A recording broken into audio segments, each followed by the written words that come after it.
Today, I was on my way to the press conference with the governor talking about the 6-month anniversary of the fires of the natural disaster, the worst in California's recent history, and to report on the progress.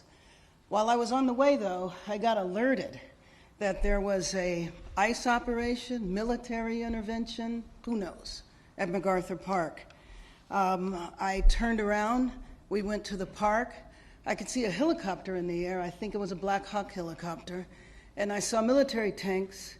It was the Custom and Border Patrol, and it might have been military on the periphery. To me, this is another example of the administration ratcheting up chaos by deploying what looked like a military operation in an American city. So I went to MacArthur Park because it is very important that the truth be told about what happened there. Now, you can spin it any way you like, but in my opinion, it's a political agenda of provoking fear and terror. Frankly, it is outrageous and un-American that we have federal armed vehicles in our parks when nothing is going on in the parks. It's outrageous and un-American that the federal government seized our state's National Guard. It's outrageous and un-American that we have U.S. Marines who are trained to kill foreign soldiers overseas deployed in our American city. So here's the truth. There's no plan other than fear, chaos, and politics. Home Depot one day, a car wash the next, armed vehicles and what looked like mounted military units in a park the next day. What happened to the criminals, the drug dealers, the violent individuals who were in the park today were children. It was their summer camp, their summer day camp. Those kids now have no activities this afternoon. They have to stay inside. They were ushered inside so that they didn't get exposed to the troops that were walking in formation across their playground area. We did not want the children to be aware that it was ICE. Although I do have to tell you that I went and I spoke to an 8-year-old. I never let on what was going on upstairs, but did this 8-year-old tell me that he was afraid of ICE? Did the 8-year-old tell me that he was afraid of ICE taking his parents and he didn't think it was good to take people away? So understand that that 8-year-old knows enough of what's going on that he's already traumatized in anticipation. And I don't know if he had a sixth sense or not to know that they were upstairs. But I think it's pretty dramatic that a child said to me that he was fearful of ICE. So what I saw in the park today looked like a city under siege, under armed occupation. And I have to tell you, spending many years traveling into conflict areas, you know, it's the way a city looks before a coup. The administration is continuing what I have framed as an all-out assault, a military assault on our city, Custom and Border Patrol randomly driving through the streets, snatching people. That is when they're identified. It's Custom and Border Patrol, but we know sometimes they're not identified, so we don't know who they are.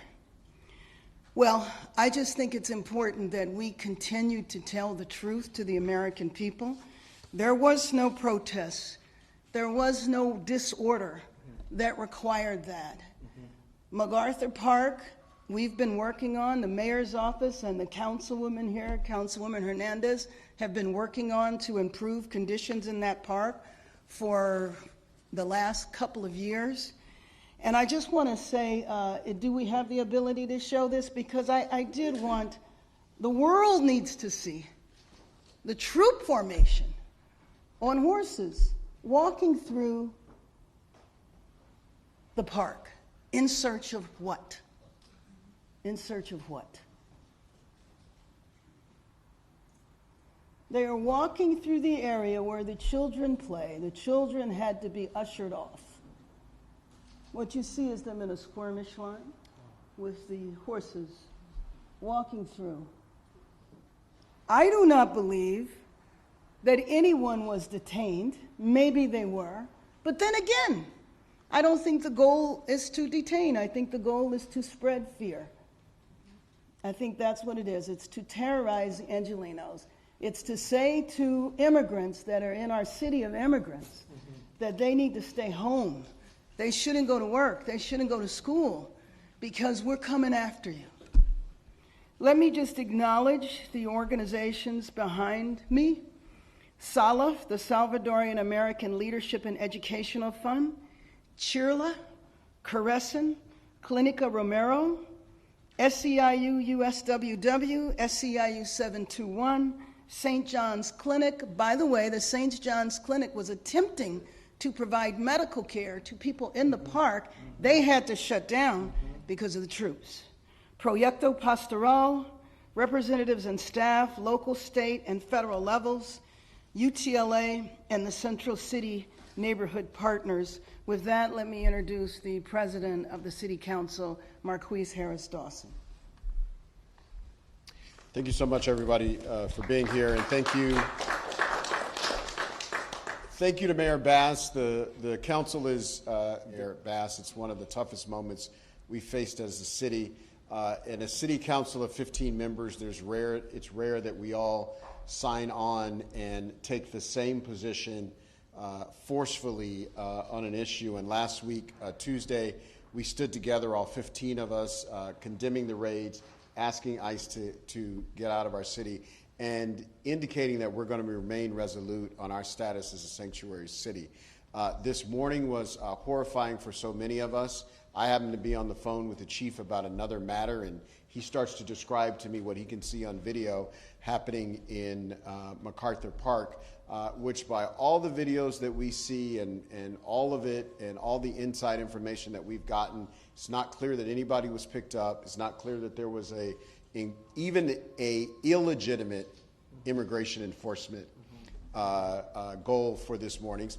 This morning looked like a staging for a TikTok video. And what we say to Border Patrol as the council, if you want to film in LA, you should apply for a film permit like everybody else and stop trying to scare the bejesus out of everybody who lives in this great city and disrupt our economy. Every day they are here, they disrupt the economy and they cost this state and this city and county millions and millions of dollars in real money, but also the kind you can't count. And that's making people scared to leave their houses and making people scared to go to school and to the doctor and to call the police or the fire department when something is wrong. That is the kind of havoc that's being visited upon our city. And so we're very proud of what's been done in MacArthur Park, and we're going to continue that work. But we need ICE out of LA now. And with that, I'll ask my colleague from the 1st District who's led, along with the mayor, the great work at MacArthur Park, and it was on the scene very, very early, from the 1st District, Councilmember Eunice Hernandez.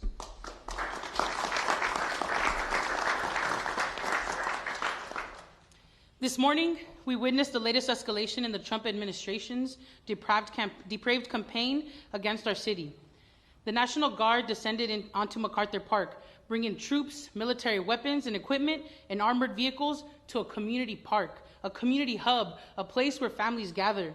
This happened while summer camp was in session at the park, and instead of playing games with their friends, young children were subjected to having to be ushered into the lower part of one of our buildings as terror was taking place in our community, as they were in a space where United States soldiers were there with weapons here against Americans in the city of LA. MacArthur Park is the Ellis Island of the West Coast. It was chosen as this administration's latest target precisely because of who lives there and what it represents: resilience, diversity, and the American dream. It is no coincidence that the president would target a place that so clearly embodies the values he has spent his time in office trying to destroy. When we invade and surveil our own neighborhoods, when we scapegoat and demonize immigrants, when we disregard due process, we are no longer living under the rule of democracy. We are living under occupation and authoritarianism. The actions from the federal government over the last month do not represent the values of our city or of our country. Sending United States soldiers to intimidate children at camp and señoras at the bus stop is not making anyone safer. Raiding Home Depots is not stopping crime. Tearing families away from their children isn't upholding family values. And let me be clear, the cruelty and the chaos that we see is the point. But Los Angeles will continue to support our families, will continue to resist, we will continue to have each other's back, and we will continue to demand the immediate withdrawal of federal troops and ICE in our city. And now a call to all electeds and all people all across the country, from local cities, municipalities, jurisdictions, aldermen, governors, everybody. Please understand that what's happening here in the city of Los Angeles, we are the canary in the coal mine.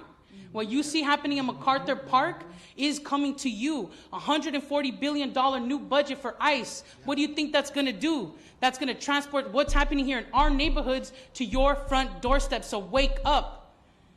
It's not happening by accident. So please watch what's happening. Please support Los Angeles. Please support California. But also, we need to work together to figure out how to make sure that authoritarianism doesn't take over our country. And very briefly in Spanish. Hola, buenos días.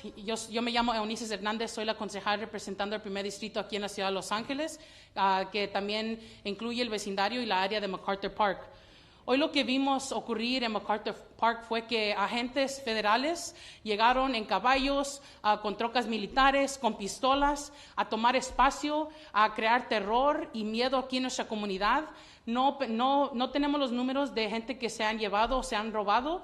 No pensamos que se han llevado gente, pero lo que ocurrió hoy fue una acción para intimidar a nuestra comunidad, para que gente no salga de sus casas. Y ahorita lo que quiero que entiendan la gente es que prepárense, recuérdense sus números, hagan sus planes, cuiden sus hijos, hagan lo que tienen que hacer para mantener sus familias juntas, y nosotros vamos a tratar y figurar cómo podemos apoyar nuestras familias. Y también para agentes y representantes en otras partes del país, entiendan lo que está ocurriendo aquí en nuestra ciudad, que está ocurriendo en MacArthur Park, eso va a llegar muy pronto a ustedes. Más de 140 billones de dólares nuevos en el presupuesto del Departamento de ICE. ¿Qué ustedes creen que va a pasar con ese nuevo dinero? Lo que está ocurriendo aquí va a llegar a otras partes. Por favor, abren los ojos y apoyen a sus comunidades para que podamos sobrevivir lo que está ocurriendo. Y le quiero dar muchísimas gracias a nuestro alcalde y también a nuestro presidente del concilio, que han estado trabajando muy duro, hablando con representantes de todo el país para asegurarse que nuestras familias no sean arrebatadas, que no sean impactadas. Muchísimas gracias por su apoyo. Thank you.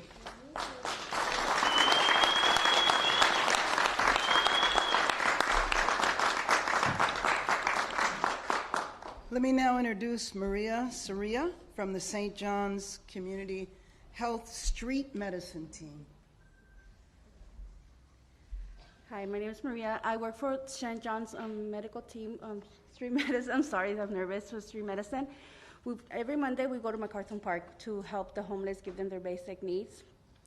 And any person that needs medical help. And today when we were doing outreach, the military pointed their guns at us and they were screaming at us, cursing to get the fuck out of there. And we were all scared, because we were there to help, the homeless, and we couldn't even give them the basic needs. Sorry, this is my supervisor, Jessica. Yeah, we're part of street medicine at St. John's. We provide medical services to the homeless people. We provide basic human rights to the patients, and we were there to support the immigrant community. Anyone that's there that's homeless in need, we provide them a lot of services, and they told my team to leave. And even though we were not doing anything wrong, we were really scared at the moment. So they pointed guns at us. They surrounded our van. They were looking at our van. They were talking to each other as they were looking at our van. So I'm not sure if they were thinking of coming towards us, which they did. But for a moment, I thought they were going to actually target us. So it's really unfortunate that we can't do our work anymore safely, provide healthcare to people that really need it, because we're in fear, even though we're not doing anything wrong.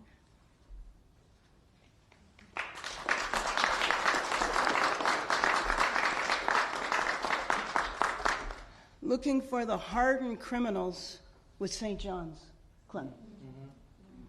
In your van and in their booth that they had to close down. Let me introduce Jeanette Zanipatan, the Director of Policy and Advocacy for CHIRLA.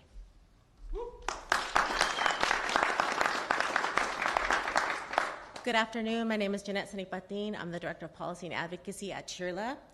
At nearly 31 days after the military siege of Los Angeles by the federal government started, more than 2,300 Angelenos have disappeared and uprooted from their homes and communities.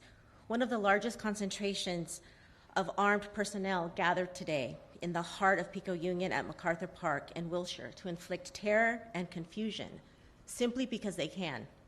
This is antagonism towards a whole city, cruelty to the maximum, and chaos for the sake of chaos.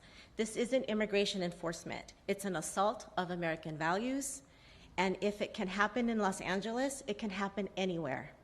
This doesn't just harm immigrants, it destabilizes communities. Our local economy is suffering, and public safety is compromised for all of us, and we are all less secure. Whatever these operations are about, they must stop. The random psychological warfare on Los Angeles and communities, our surrounding communities, must stop immediately, and our neighbors and loved ones must be released and come home. We call on the community to remember to exercise their rights, to remain calm, and to contact one of the Rapid Response Network numbers, such as 1-888-624-4752, should they need any referrals or assistance. I'm going to repeat this in Spanish. Hola, buenos días. Mi nombre es Janet Sanipatin. Soy la directora de Abogacía y Política en CHIRLA.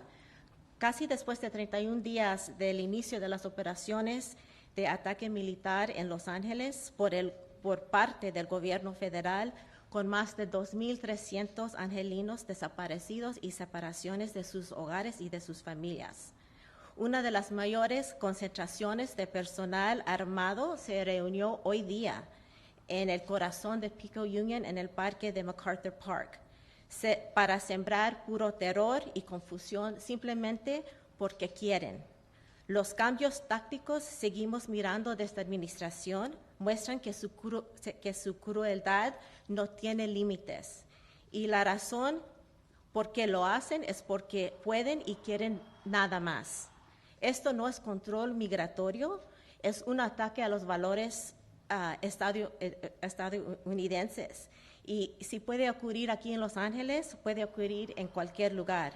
Esto no solo perjudica a los inmigrantes, sino sirve para desestabilizar a las comunidades enteras. Nuestra economía local sufra y también la seguridad pública para todos sufra igualmente. Sea cual sea el propósito de estas operaciones, debe de parar. La guerra psicológica y discriminada a Los Ángeles y a las comunidades debe cesar de inmediato, y nuestros vecinos y seres queridos deben ser liberados y regresar a sus casas. Hacemos un llamado a la comunidad que se recuerde ejercer sus derechos, mantener la calma y comunicarse con los números de la red de respuesta rápida, como el número 888-624-4752, si necesitan ayuda o asistencia de cualquier manera. Aquí estamos para apoyar a la comunidad. Gracias.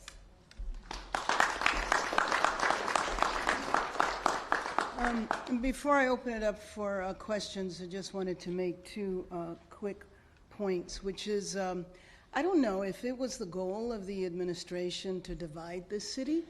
It has failed. This city stands united. You don't see opposition out there saying we need to deport people.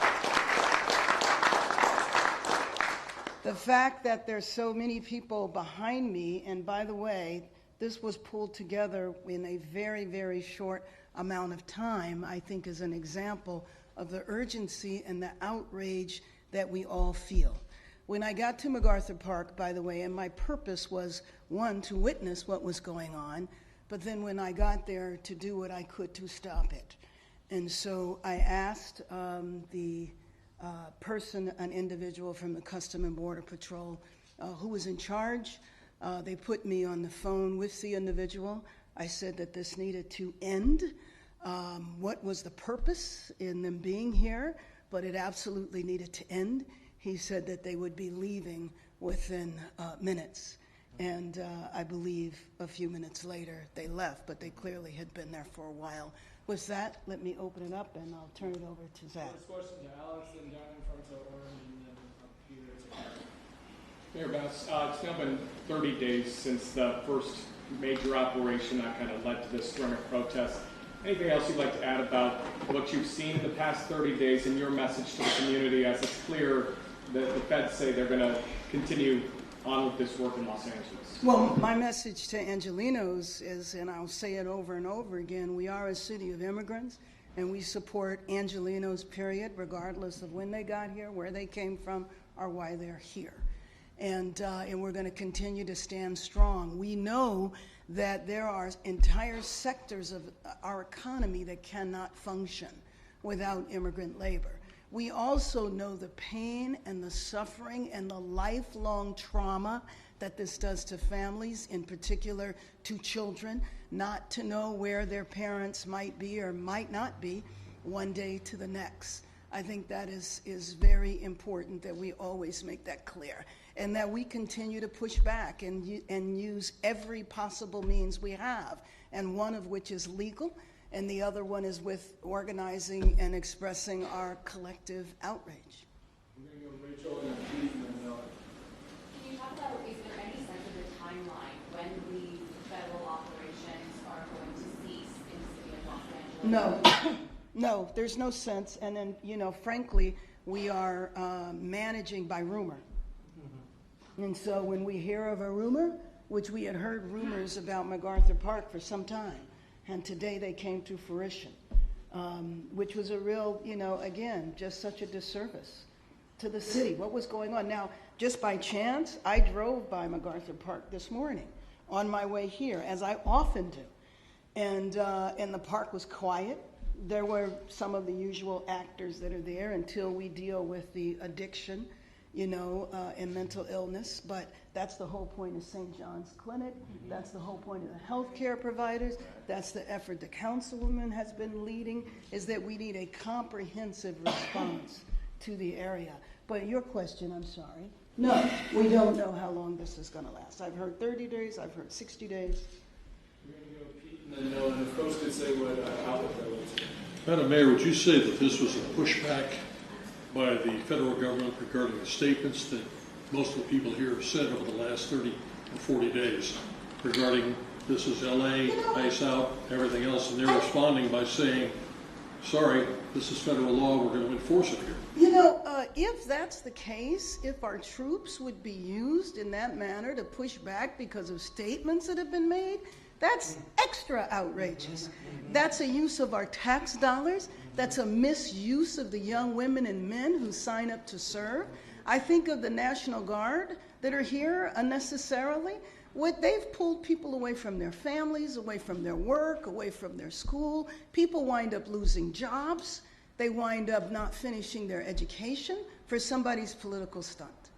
Was there anything more that Mr. Bovino told you in that conversation? No, not in that conversation, no. He just said that he would be getting them out. He would be getting them out. Well, there's a comment from a reporter who spoke with Mr. Bovino. Quote, this is Mr. Bovino's words, not mine. I don't work for Karen Bass. Better get used to us now because this is going to be normal very soon. We'll go anywhere, anytime we want to in Los Angeles. Unquote. Maybe he needs to work for Karen Bass. He works for the Department of Justice. I know. He works for the President of the United States.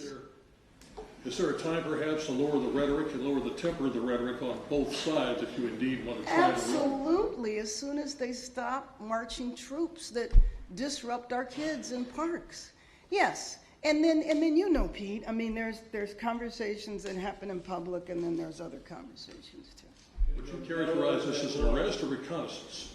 What did you say? This was not, since you said nobody was arrested, and I haven't been able to determine if anyone was arrested or not. This looked purely like it was reconnaissance. They were going through the area to surveil You and see don't what's need there. troops to do that. And by the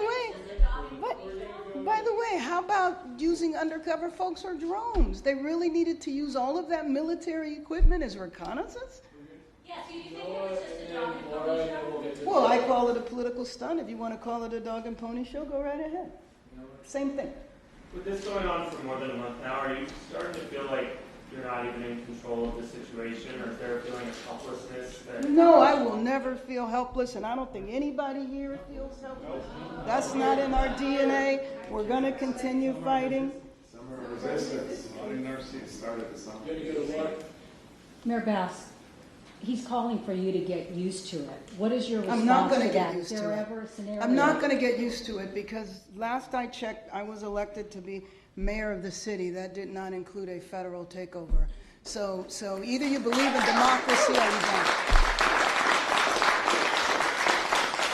And did he say those words to you on the phone? Did he say what? To get used to it? No. Yeah. No. You're saying that happened in a later conversation.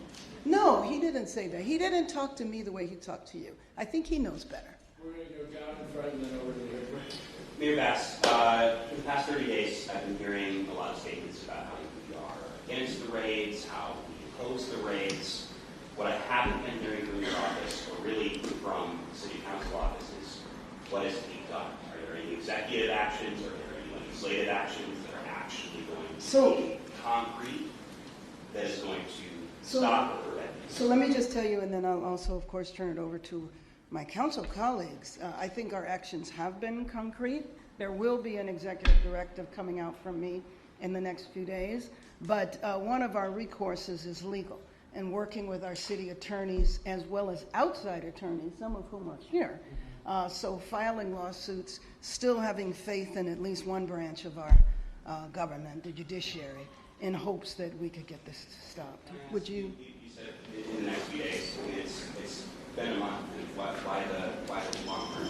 Well, I don't think it's the long-term route. You have seen us responding every single day to the extent of our abilities, but you also know that it's been tough here not knowing what exactly they were going to do. And then there is the limits. So the federal government can drive into Sacramento and seize power, which is what they did. But we have to fight back in our only way possible. Would you like to respond? Okay. Next. I would like to ask Mr. Hernandez if you could in Spanish for our audience in Telemundo. You could go to the microphone, please. El alcalde se acaba de decir que no se ha desesperado, que no se han dado por vencidos, que se está haciendo algo. ¿Qué le diría a esa gente que está desesperada, se está dando por vencida y está asustadísima viendo que no parece haber un recurso que el gobierno local pueda hacer para defenderlos? Lo que quiero que la gente entienda es que el gobierno federal sí tiene poderes, quieren entrar, quieren tomar posesión del estado y de la ciudad. Lo que necesito es que ellos hablen a sus miembros del concilio, porque nosotros podemos apoyar con asegurarse que no prendan sus viviendas, asegurarse que tengan comida en casa. Eso es lo que podemos hacer y lo que estamos haciendo. También estamos haciendo entrenamientos para que gente conozca sus derechos, y no nomás para nuestras comunidades inmigrantes, negocios chicos y todos en la comunidad, y enseñándole a la gente cómo pueden responder cuando estas situaciones están ocurriendo, cómo filmar, cómo tomar información para que podamos guardar evidencia para apoyar a nuestra gente. No le voy a decir que nosotros tenemos la pastilla mágica, que tenemos las soluciones, que tenemos todas las protecciones para que no entren a nuestra ciudad. No tenemos ese poder, pero donde estamos peleando es en las cortes, donde estamos también peleando es aquí localmente y pasando leyes para mantener la contabilidad con nuestros departamentos aquí en la ciudad, y también enseñando a la gente cómo pueden apoyar a sus miembros de la comunidad y tomando evidencia y todo eso. Eso es lo que quiero decir. Por eso la gente tiene que prepararse, tiene que conocer sus números, tiene que saber a quién hablarles si están en una situación crítica, dónde van a estar sus hijos. Esto no es algo para dejar, ojalá va a ocurrir, eso es no. Toma los pasos para proteger su familia y contáctese con su representante local para ver cómo podemos apoyar con las cosas que puedan mantener sus casas, sus familias en sus viviendas y comida en su mesa. Sorry, last question right here. Mayor, this is for the mayor and the council member. A reporter who had communication with Border Protection said this was an area where there's heavy MS-13 influence. Could you address that, please? That's why the operation is underway. I don't believe that one bit. I think that if that were the case, there would have been coordination. But by the way, we have a police department. Police department is fully capable of dealing with this issue. There's a gang unit within the police department. The police department is used to collaborating with whoever they need to collaborate with to address it. And if that's the case, so like, where are the MS-13 guys? Where are they? Thank you, everyone. you.